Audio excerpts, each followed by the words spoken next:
Hello, नमस्कार विद्यार्थी मित्रों। जैसा कि आप सब कुछ जानते हैं कि हमने सेम 1 तक का पूरा अभ्यासक्रम है वो पूरा कर लिया है और इसके बाद उनकी एग्ज़ाम भी हमने ख़त्म की है, दी हुई है। तो पेपर में भी अच्छे खासे मार्क आपको मिलेंगे। जो मेहनत की है उस प्रकार के मार्क तो मिलने वाले ही है, ठीक है। तो एक भाग वैसे देखें तो हमारा ये कंप्लीट हो चुका है। अब हम चल रहे हैं हमारे दूसरे भाग की ओर, यानी कि मैं कहूँ तो सेम 2 है उसकी ओर हम चल रहे हैं। तो यह सेम 2 का हमारा यह पहला पाठ रहेगा। क्या है ये पहला पाठ? हमारा पत्र एवं डायरी। पर वैसे देखें तो आजकल के समय में ये पत्र है उनका उपयोग थोड़ा कम हो गया है। इसी प्रकार डायरी लेखन है वो भी बहुत कम देखने को मिलता है। पर फिर भी कई सारी ऐसी जगह है कि जहाँ पर ये पत्र है वो लिखा जा सकता है और कई लोग भी हैं जो डायरी अभी भी लिखते हैं, अपने जीवन के बारे में उसमें नोट करते हैं। तो यही कुछ जो हमारी प्राचीन एक संस्कृति थी, जो एक कलाएँ थी, एक तरह से कला भी कह सकते हैं, तो उनको हम ठीक तरह से पूर्ण रूप से जानेंगे, ठीक है। तो आइए चलते हैं, हमारा यह जो पहला पाठ है पत्र एवं डायरी, देखते हैं क्या कहा है। यहाँ जो दिया गया बॉक्स है उसमें उनकी सामान्य सी जानकारी दी गई है, तो वहीं से ही हम शुरुआत करते हैं। क्या कहा है कि दूर बसे अपने संबंधियों, मित्रों, परिवारजनों तथा कभी कभी विभिन्न अधिकारियों को पत्र लिखने की आवश्यकता रहती है। होता है पत्रों द्वारा हम अपनी बात वहाँ पहुँचा सकते। क्या कहा है, एक तो कभी हमारे संबंधी हो, कोई मित्र हो, या तो परिवार के लोग हो, या तो कोई अलग अलग अधिकारी भी जो है सरकारी कोई काम से, तब उसे पत्र लिखने की हमें आवश्यकता पड़ती है। तो तब जाके हम पत्र लिखते हैं। पत्र द्वारा क्या होता है, हम अपनी बात अत्यंत सुगमता यानी कि एक अच्छी तरह से या तो सरलता से कहे, हमें अपने मन के अनुसार है उन तक पहुंचा सकते। तो यह पत्र का काम है। पर फिर भी कहा गया है यद्यपि, पर आजकल देखें तो ये दूरभाष यानी कि जो हम टेलीफोन कहते हैं, ये तो मोबाइल का है, फिर ईमेल का है, इंटरनेट का है, मोबाइल फ़ोन। टेलीफोन यानी कि जो तार वाला होता है उसके लिए कहा जाता है, और मोबाइल का तो पता ही है, ईमेल, इंटरनेट भी आप जानते हैं। तो उन सभी के द्वारा भी यह कार्य किया जाता है। फिर भी पत्रों का महत्व कम नहीं हुआ है, यह सब है ही, ठीक है। पर फिर भी पत्र है वो अपनी जगह पर अभी कायम है। किस तरह, उनके थोड़े कुछ पॉइंट यहाँ दिए गए, देखते क्या कहा है कि एक तो पत्र के द्वारा विस्तार से अपनी बात व्यक्त की जा सकती है, कि विस्तार से बहुत लंबा पूरा। ईमेल में शायद इतना न लिख सके, इंटरनेट के जरिए भी आजकल तो वैसे होता है, पर पत्र की जितनी बात है वो ठीक तरह से कर पाते हैं हम।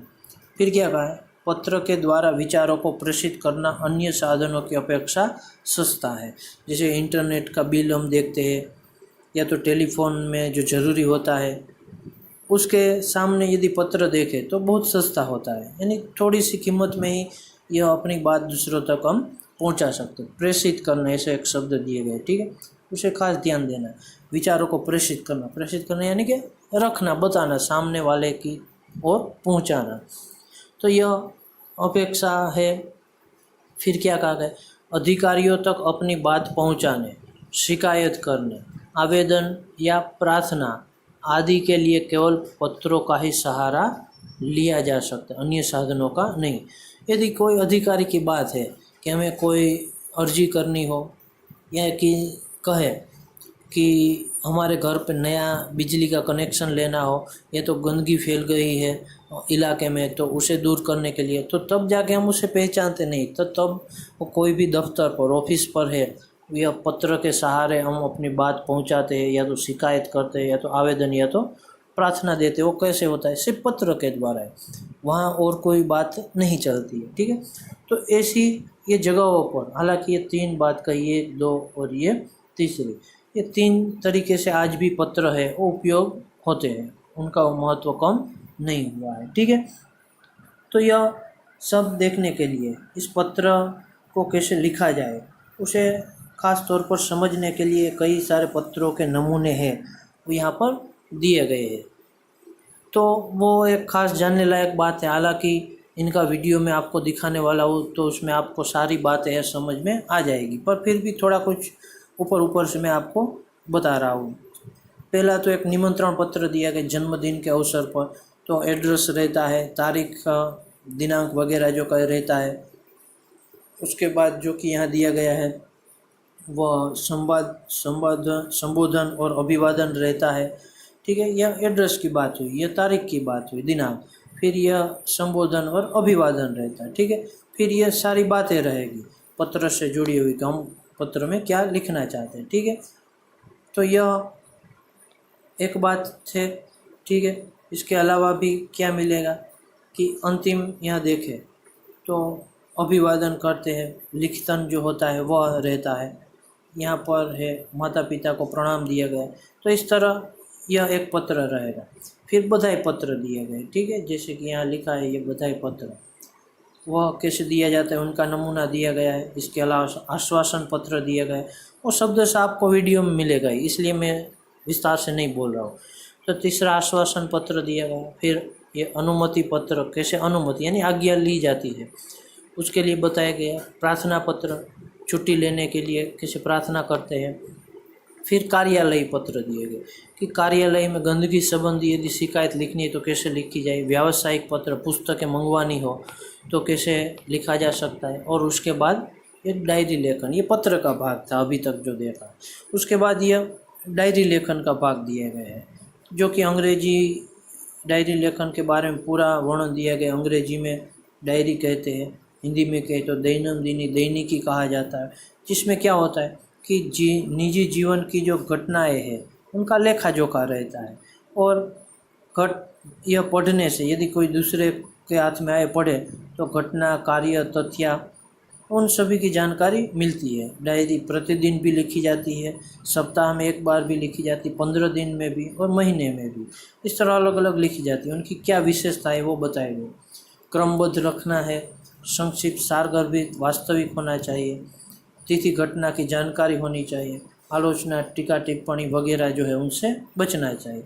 उनसे क्या लाभ होते हैं वो भी दिए गए हैं कि घटनाओं की जानकारी प्राप्त कर सकते हैं, जो बुराइयां है उसे धीरे धीरे दूर कर सकते हैं। डायरी में लिखा हो इससे हम जान लेते हैं कि हमारे अंदर क्या बुराइयां, और हमारी जानकारी दूसरे तक पहुंचा सकते हैं। ये अलग अलग बातें दी गई। और फिर उनसे जुड़े हुए डायरी लेखन के उदाहरण या नमूने हैं वो 2 दिए गए, एक और दूसरा यहाँ पर दिया गया। ठीक है, तो इस तरह ये पत्र एवं डायरी लेखन रहेगा और उनके लिए पूरी जानकारी वीडियो के जरिए बताई गई, इसलिए मैं विस्तार से नहीं कह रहा। फिर ये अभ्यास में 3 अलग अलग दिए गए। हालांकि यहाँ 3 पत्र है, तो पहले वीडियो देख लेने, समझ लेने के बाद ये तीनों पत्र आपको अपने आप बनाने हैं। फिर यहाँ पर है 2 और प्रश्न दिए गए कि वो भी अपने आप से आप उत्तर है वो दे पाएंगे। और फिर डायरी लेखन के लिए ये 3 मुद्दे दिए गए, तो उसे ध्यान में रखते हुए भी आपको डायरी लेखन है वो करना है। कैसे लिखा जाएगा, क्या करना है, वो वीडियो में अभी भी आगे हम देखेंगे। ठीक है, फिर ये मातृभाषा में अनुवाद करना है कि गुजराती में अनुवाद वैसे करना रहेगा तो वो भी कर लेना है। ठीक है, और फिर पत्र को लेकर क्या क्या बातें हैं उसे यहाँ दिखाया गया है। पत्र लिखते समय क्या क्या ध्यान में रखनी है, तो ये 1 2 3 4 5 6 7 8 पॉइंट जो दिए गए उसे ध्यान में रखकर पूरा पत्र जो है वो लिखा जाता है। फिर उनका संबोधन, अभिवादन कैसे किया जाता है, उनकी बात भी बताई गई कि व्यक्तिगत पत्र हो, कौन किसे लिख रहा हो तो क्या उसे लिखना चाहिए, वो सब कुछ बातें ये पूरे कोष्टक में दी गई है। व्यावसायिक पत्र हो, कार्यालयी पत्र हो, प्रार्थना पत्र हो, उन सभी के बारे में जानकारी दी गई। ठीक है, फिर डायरी लेखन के बारे में भी बताया गया कि कैसे, कहाँ, किस लिए लिखा जाता है। ठीक है, इसके बाद संदेशा व्यवहार के अलग अलग चित्र दिए गए। पहले कबूतरों के जरिए, फिर ये दूत के जरिए दूसरा, तीसरा है पोस्ट के जरिए, चौथा है पत्र और जो तार कहते हैं परबीड़िया बोला जाता है उसके जरिए, फिर ये मोबाइल आया, फिर कंप्यूटर आया, ईमेल, इंटरनेट वगैरह। तो इन सभी अलग अलग तरीक़ों से यह कार्य किया जाता है, ठीक है। और यहाँ तक ये पहला पार्ट है वो रहेगा, और इसको विशेष रूप से समझने के लिए मैं आपको एक वीडियो की ओर भी ले जा रहा हूँ, ठीक है। तो उसे भी ध्यान से आपको देखना है, समझना है, तभी जाके ये हमारा पत्र का पूरा भाग है वो कंप्लीट होगा। इसे ध्यान से समझोगे, देखोगे तो पत्र लिखना वैसे आसान है, आसानी से आप जान पाओगे, समझ पाओगे, ठीक है। तो चलते वीडियो की ओर, ध्यान से देखिएगा, सुनिएगा, समझिएगा। निमंत्रण पत्र। जन्मदिन के अवसर पर उपस्थित रहने के लिए मित्र को निमंत्रण पत्र। 90 बूधनगर सोसाइटी, लिंबायत, सूरत, 3-9-4-2-1-0, 8 अगस्त 2011। प्रिय मित्र स्नेहल, सप्रेम स्मरण। तुम्हें यह जानकर खुशी होगी कि अगले रविवार को मेरा जन्मदिन है। इस बार तो छुट्टी के दिन ही मेरा जन्मदिन है, इसलिए मैं अपने सभी मित्रों को बुलाना चाहता हूँ और उन सबको आज निमंत्रण भेज रहा हूँ। तुम जानते ही हो कि सालगिरह का दिन कितने आनंद का दिन होता है। उस दिन हमारे कई रिश्तेदार भी यहाँ आएंगे। बिपिन, साजिद, प्रशांत, सानिया आदि सब अवश्य आएंगे। मैं चाहता हूँ कि तुम भी उस दिन यहाँ जरूर आओ। यदि तुम नहीं आओगे तो हम सबको बुरा लगेगा। हम तो उस दिन सारा समय आनंद में बिताना चाहते हैं। दिन भर भोजन, जलसा, खेल आदि होगा और रात को सिनेमा देखने भी जाएंगे।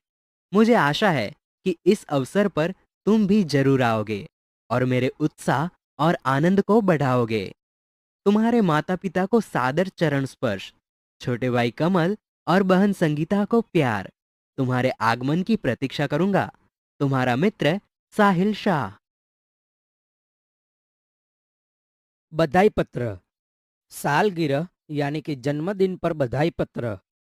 शांति सदन, रावपुरा, बड़ौदा, 10 अगस्त 2011। प्रिय मित्र साहिल, सप्रेम स्मरण। कल ही तुम्हारा पत्र मिला तो हम सब बहुत खुश हुए। हमें तुम्हारी सालगिरह का निमंत्रण भी मिला और यह जानकर विशेष प्रसन्नता हुई कि कल ही तुम्हारी सालगिरह है। इधर माँ कुछ दिनों से बीमार रहती है और पिताजी को तो सुबह 10 बजे ही दफ्तर जाना पड़ता है। दर्शना को भी सुबह स्कूल जाना पड़ता है और वह तो है भी छोटी। इसी कारण घर का बोझ मुझ पर ही है। अब तुम ही कहो, यह सारा बोझ किसको सौंपकर तुमसे आ मिलूं? मेरे दिल में तो बहुत होता है कि इस शुभ अवसर पर उड़कर तुम्हारे पास आ जाऊं, परंतु घर की स्थिति का विचार करके विवश हो जाता हूं और मन करते हुए भी नहीं आ सकता। तुम तो अब 1 साल बड़े हो गए हो। इस अवसर पर मैं तुम्हें बधाई क्यों न दूं? मैं तो चाहता हूं कि बार बार तुम्हारी सालगिरह आया करे और हमें खुशियां मनाने का मौका मिले। इस मंगल अवसर पर उपस्थित न रह सकते हुए भी मेरे दिल में तुम्हारे लिए शुभकामना है। मैं चाहता हूं कि ईश्वर तुम्हें चिरंजीव रखे और तुम्हारा नया वर्ष शुभदायी हो। तुम्हारा मित्र स्नेहल। आश्वासन पत्र। खेल महाकुंभ में असफल यानी कि अच्छा प्रदर्शन नहीं करने पर सखी को आश्वासन पत्र। मातृछाया, स्टेशन रोड, कालूपुर, अहमदाबाद, 17 नवंबर 2011। प्रिय सखी जागृति, सप्रेम स्मृति। आज तुम्हारे पिताजी से फोन द्वारा पता चला कि तुम खेल महाकुंभ में चक्र फेंक प्रतियोगिता में असफल रही हो। इस समाचार से मुझे बहुत दुख हुआ कि तुम्हारा इस प्रतियोगिता में प्रदर्शन अच्छा नहीं रहा। हमने तुमसे बहुत आशा लगा रखी थी कि तुम जिले में प्रथम आओगी। प्रिय सखी, खेल में हमेशा जीतना ही महत्वपूर्ण नहीं होता। अब जो कुछ होने वाला था हो गया है, इसीलिए उसका शोक न करना चाहिए और इस असफलता से निराश भी न होना चाहिए। असफलता भी सफलता का सोपान है। सफलता उन्हीं के चरण चूमती है जो अपने ध्येय प्राप्ति के मार्ग में डटे रहते हैं। अब निराश या हतोत्साह होने से कोई फायदा नहीं है। मैं चाहती हूँ कि अब तुम दुगने उत्साह से अभ्यास करो तो अगले साल तुम्हें अवश्य सफलता मिलेगी और तुम अपने जिले में ही नहीं, गुजरात में प्रथम आओगी। मुझे आशा है कि तुम मेरी बात मानोगी और अपने अभ्यास में मनोयोग से लग जाओगी। तुम्हारी सखी अवनी। अनुमति पत्र। प्रवास में जाने की अनुमति के लिए पिता को पत्र। जीवन भारती छात्रालय, स्टेशन रोड, दाहोद, 29 सितंबर 2011। पूज्य पिताजी, सादर प्रणाम। आपका पत्र मिला। सबकी कुशलता जानकर बड़ी खुशी हुई। आप मेरी जरा भी चिंता न करें। आपको सूचित करते हुए मुझे खुशी हो रही है कि हमारी कक्षा के सब विद्यार्थी अगले महीने की 17 तारीख को अजंता इलोरा की गुफाएं देखने जाने वाले हैं। मैं भी उस प्रवास में सम्मिलित होना चाहता हूँ। स्कूल बस की व्यवस्था की गई है। यह प्रवास 3 दिन का रहेगा और 800 रुपये का खर्च आएगा। इस प्रवास में बहुत से दर्शनीय स्थल देखने को मिलेंगे। मेरे सभी साथी मनीष, साहिल, श्रेया, जाकिर, वहीदा, गुरमीत और डेविड भी इस प्रवास में जाने वाले हैं। मैं भी इस प्रवास में शामिल होना चाहता हूँ। आप पत्र द्वारा इस प्रवास के लिए मुझे अनुमति देने और 800 रुपये मनी ऑर्डर से भेजने की कृपा करें। पूजनीय माता जी को सादर प्रणाम। सोनल को प्यार। आपका आज्ञाकारी पुत्र रमेश। प्रार्थना पत्र। छुट्टी के लिए प्रधान अध्यापक को पत्र। देसाई फलिया, भावनगर, 23 फरवरी 2011। सेवा में श्री आचार्य महोदय, डीए, सार्वजनिक विद्यालय, भावनगर। आदरणीय गुरुदेव, सविनय निवेदन है कि मेरी बहन की शादी आगामी 27 तारीख को निश्चित की गई है। मैं उसका एक लौता भाई हूँ। हम लोगों के यहाँ शादी की कितनी धूम रहती है, इससे तो आप अनजान नहीं हैं। फलतः मैं तारीख 24 से 28, 5 दिन तक विद्यालय में उपस्थित नहीं हो सकूंगा। पिताजी का पत्र इस प्रार्थना पत्र के साथ भेज रहा हूँ। आशा है आप मुझे यह अवकाश प्रदान करने की कृपा करेंगे। इसके लिए मैं सदैव आपका कृतज्ञ रहूंगा। आपका आज्ञाकारी छात्र मनोज पटेल। क्रमांक 25, वर्ग 8A। कार्यालयी पत्र। स्वास्थ्य अधिकारी को गंदगी के बारे में शिकायती पत्र। तारीख 20 मई 2011। सेवा में स्वास्थ्य अधिकारी महोदय, महानगर पालिका, बड़ौदा। मान्यवर, सविनय निवेदन है कि मैं गायत्री मोहल्ले में रहता हूं। यह मोहल्ला पिछले कई दिनों से ठीक से साफ नहीं हो रहा है। आजकल शादी का मौसम है। रास्ते पर गंदगी फैली है।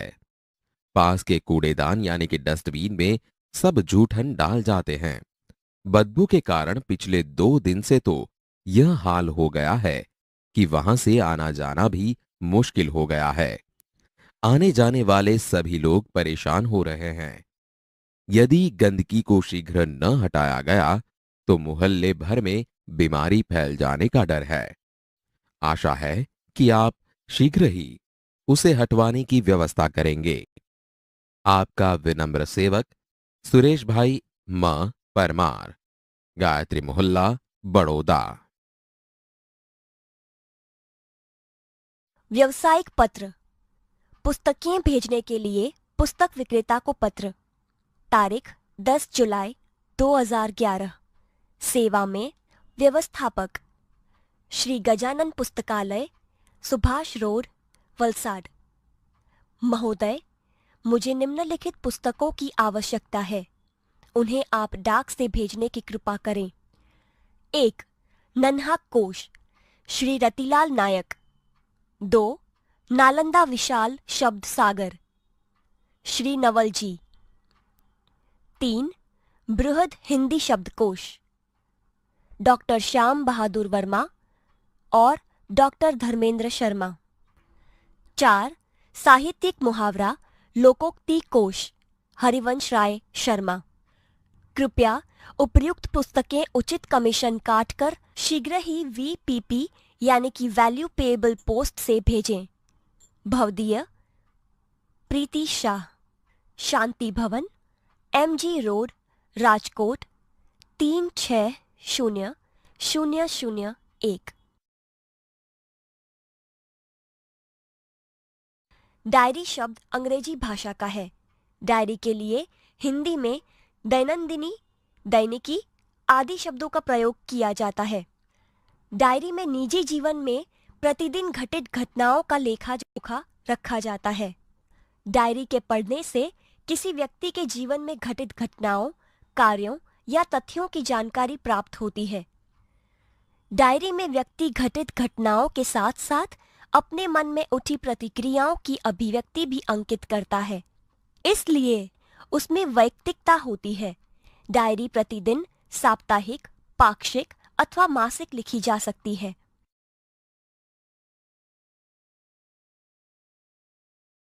डायरी लेखन की विशेषताएं। डायरी लेखन में निम्नलिखित गुण होने आवश्यक हैं। क. डायरी लेखन में क्रमबद्धता हो। ख. इसमें लिखा गया विवरण संक्षिप्त, सारगर्भित तथा वास्तविक हो। ग. डायरी लेखन में स्थान, तिथि, घटना या तथ्य का स्पष्ट रूप से उल्लेख होना आवश्यक है। घ. डायरी लेखन करते समय आलोचना, टीका टिप्पणी, बनावटीपन, काल्पनिकता, चित्रात्मकता, अनावश्यक विस्तार से बचना चाहिए। डायरी लेखन के लाभ। क. इससे जीवन में घटी घटनाओं की जानकारी प्राप्त होती है। ख. डायरी में तथ्यों का उल्लेख रहता है, इसी कारण व्यक्ति दिन भर जो अच्छे बुरे काम करता है उसका उल्लेख भी रहता है। इससे शनेह शनेह बुराइयों से बचा जा सकता है। ग. डायरी ही ऐसा दस्तावेज है जिसे पढ़कर किसी व्यक्ति के जीवन के पिछले अनुभवों तथा घटनाओं की जानकारी उसी व्यक्ति के शब्दों में प्राप्त की जा सकती है।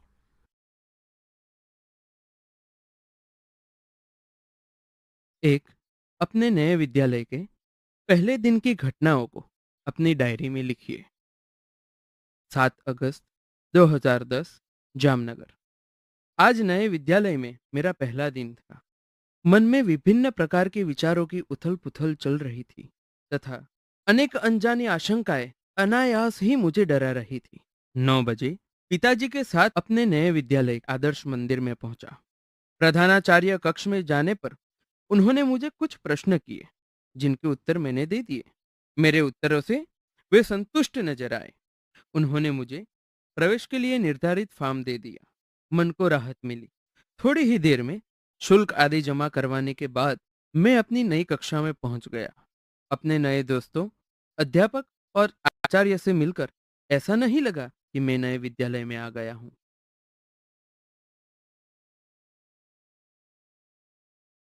2. वार्षिक परीक्षा के एक दिन पूर्व के अनुभव को अपनी डायरी में लिखिए। 5 अप्रैल 2012 राजकोट। कल वार्षिक परीक्षा का पहला दिन है। रात्रि के 1 बज गए हैं, परंतु नींद नहीं आ रही। कल विज्ञान और टेक्नोलॉजी विषय की परीक्षा है। यद्यपि सब कुछ दोहरा लिया है, तथापि मन में अजीब सा भय है। अचानक पिताजी मेरे कमरे में आए। मुझे जगा हुआ देखकर ढाढ़स बंधाया और बिस्तर पर लेट जाने को कहा। बत्ती बंद कर दी। बिस्तर पर पड़े पड़े भी नींद नहीं आ रही। पिताजी के चले जाने पर टेबल लैंप जलाया और पुस्तक के पन्ने पुनः पलटने लगा। थोड़ी ही देर में थककर बिस्तर पर पुनः लेट गया और न जाने नींद कब आ गई। मित्रों, पत्र लिखते समय पत्र के प्रकार के अनुरूप संबंधन, अभिवादन और पत्र के अंत में किस प्रकार से लिखना चाहिए इसकी जानकारी एवं समझ भी आवश्यक है। तो चलिए वह भी समझें। पत्र का प्रकार। संबंध, अभिवादन संबंधी शब्द, पत्र की समाप्ति पर लिखी जाने वाली शब्दावली। व्यक्तिगत पत्र, पुत्र पिता को, पूज्य पूजनीय पिताजी। आपका आज्ञाकारी पुत्र। पिता पुत्र को, प्रिय आयुष्मान अथवा नाम। तुम्हारा शुभचिंतक, शुभेच्छु। पुत्र माता को, पूज्य पूजनीय माताजी। आपका आज्ञाकारी पुत्र। माता पुत्र को, प्रिय आयुष्मान यानी कि नाम। तुम्हारी माता, तुम्हारी शुभचिंतक। छोटा भाई बड़े भाई को, आदरणीय भाई। आपका स्नेहाकांक्षी, स्नेहभाजन। बड़ा भाई छोटे भाई को, प्रिय चिरंजीव यानी कि नाम। आयुष्मान यानी कि नाम। तुम्हारा शुभचिंतक, शुभेच्छु। बड़ा भाई छोटी बहन को, प्रिय यानी कि नाम। आयुष्मती यानी कि नाम। तुम्हारा शुभचिंतक, शुभेच्छु। मित्र मित्र को, प्रिय यानी कि नाम। अभिन्न हृदय, तुम्हारा मित्र, तुम्हारी सखी, तुम्हारा शुभचिंतक। शिष्य गुरु को, पूजनीय श्रद्धेय गुरुजी। आपका आज्ञाकारी शिष्य, आपका स्नेहभाजन। गुरु शिष्य को, चिरंजीव यानी कि नाम। तुम्हारा शुभाकांक्षी, शुभचिंतक। व्यावसायिक पत्र, पुस्तक विक्रेता को, महोदय भवदीय। बैंक मैनेजर को, महोदय भवदीय। व्यापारी या दुकानदार को, श्रीमान प्रबंधक भवदीय। कार्यालयी पत्र, किसी विभाग के अधिकारी को, मान्यवर मान्यवर महोदय भवदीय। निवेदक, प्रार्थी, विनीत। समाचार पत्र के संपादक को, श्रीमान संपादक महोदय भवदीय। निवेदक। प्रार्थना पत्र, प्रधानाचार्य को, श्रीमान प्रधानाचार्य महोदय। विनीत, प्रार्थी, कृपाकांक्षी। आपका आज्ञाकारी शिष्य, आपकी आज्ञाकारिणी शिष्या। किसी अधिकारी को, मान्यवर महोदय। निवेदक, प्रार्थी, विनीत, निवेदिका। बाल दोस्तों, आपने पत्र के प्रकार के बारे में जाना। पत्र लिखते समय कुछ बातें महत्वपूर्ण हैं जिनका हमें ख्याल रखना चाहिए। आइए ऐसे ही कुछ महत्वपूर्ण बातें जानें और समझें। इतना ध्यान रखिए, पत्र में बोलचाल की सरल भाषा का प्रयोग करना चाहिए। पत्र में आवश्यक बातें ही लिखनी चाहिए। पत्र अधिक लंबा नहीं होना चाहिए। मित्र या सखी के लिए तुम और बड़ों के लिए आप सर्वनाम का प्रयोग करना चाहिए। पत्र में सबसे ऊपर बाईं और अपना पूरा पता और दिनांक लिखनी चाहिए।